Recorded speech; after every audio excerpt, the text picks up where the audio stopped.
Alright, Victorum gaming fans and SPQR fans, we're back with the third and final video in our trilogy here covering the Caesar's Legion scenarios. And this last one's called Foraging, and as you can see from the little map here, definitely has a interesting deployment. So it's basically opposite table quarters. So let's jump right in.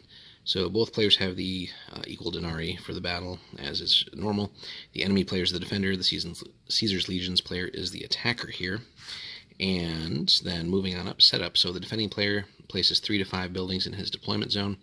To represent a village or farm, he then deploys all his models. The Caesar's Legion player then deploys all his models, but must place them in his deployment zone at least 18 inches away from any defending unit. The Caesar's Legions player has the first phase. So, a couple things to unpack there. So the defender will actually have some terrain. Now, of course, it'd be good if terrain is kind of spread out across the map here, but they'll at least have a number of buildings, and I guess depending on your army or maybe what the Caesar's Legions player's fielding, you may want to have the full 5 buildings, or maybe you want a couple fewer. It just depends on, I guess, the rest of the map. Interestingly, it's another one where you, as the defender, are going to have to sort of lay all your cards on the table first, and then the Caesar's Legion player will get to deploy all their stuff in reaction to that, and then they'll actually get to go first too. Now, as the defender, you do have a little way of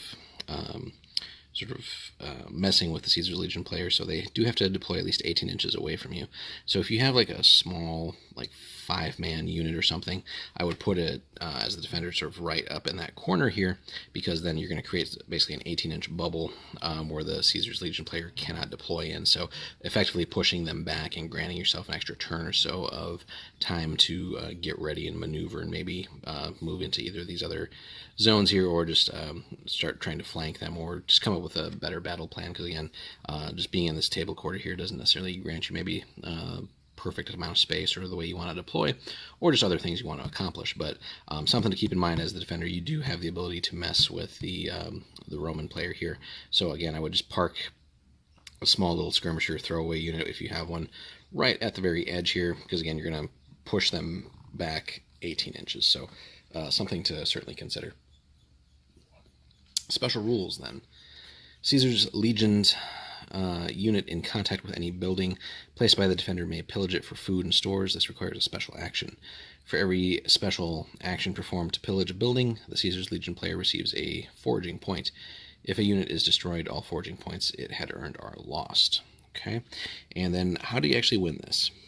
So the Caesar's Legion player may claim victory if he manages to accrue at least 10 foraging points before being destroyed or driven off. Any other result is a victory for the defender. So definitely not everything is in the Roman favor here. So they do have to get in contact with those buildings. So ideally, as the defender, you would place them a little bit further back, again, make them work for it. Now, the scenario doesn't really say anything about, how far the buildings have to be away from each other or from a table edge, so that's something to definitely consider and maybe add in as a house rule, and probably should be updated if these missions ever get updated. But probably, to be fair, you shouldn't park them all in the back corner here, but certainly wouldn't put them real close either, so probably somewhere at least along this halfway point. And if you have fewer buildings, that's obviously easier to defend with more of your units. Now, if you have more, then you can maybe set them up to sort of give the Roman player an easier one, but kind of maybe get them hopefully out of position or something like that, or break up their sort of battle line.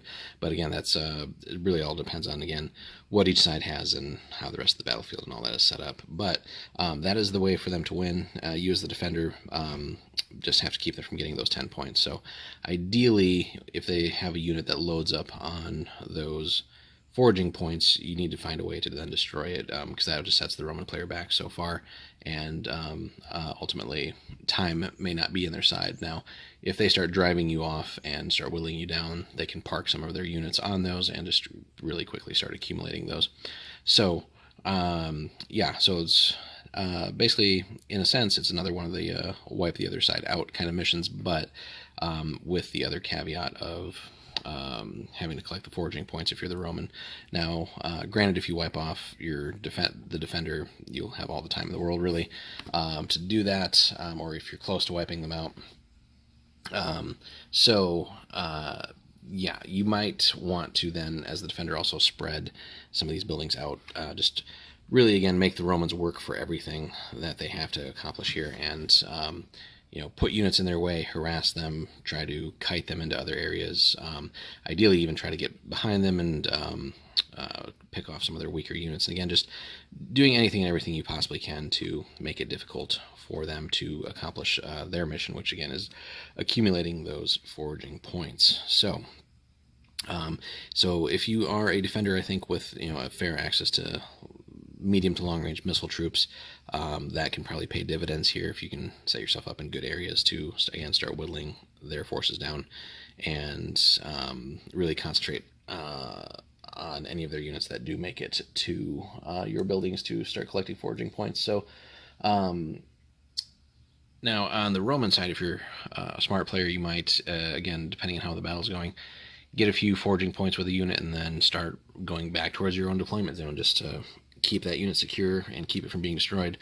And depending on what's going on with the battle, it may not be all that difficult to collect those 10 points. If you can keep them busy and just have a few of your units sort of farm the foraging points, kind of pun intended here, you can then just back away. And obviously once you hit the 10, the game is actually just over there. So finding a good way to do that. So, and with that, as the Roman player, if you are geared with lots of like horns, for example, for the extra action once per game, or any of the other talents that afford more than 2 actions a turn, that is going to be a really strong way and a good strategy for you to be successful there. So those are just a couple ideas on this last Roman scenario. So a pretty interesting mission overall, and definitely fun to play for both sides.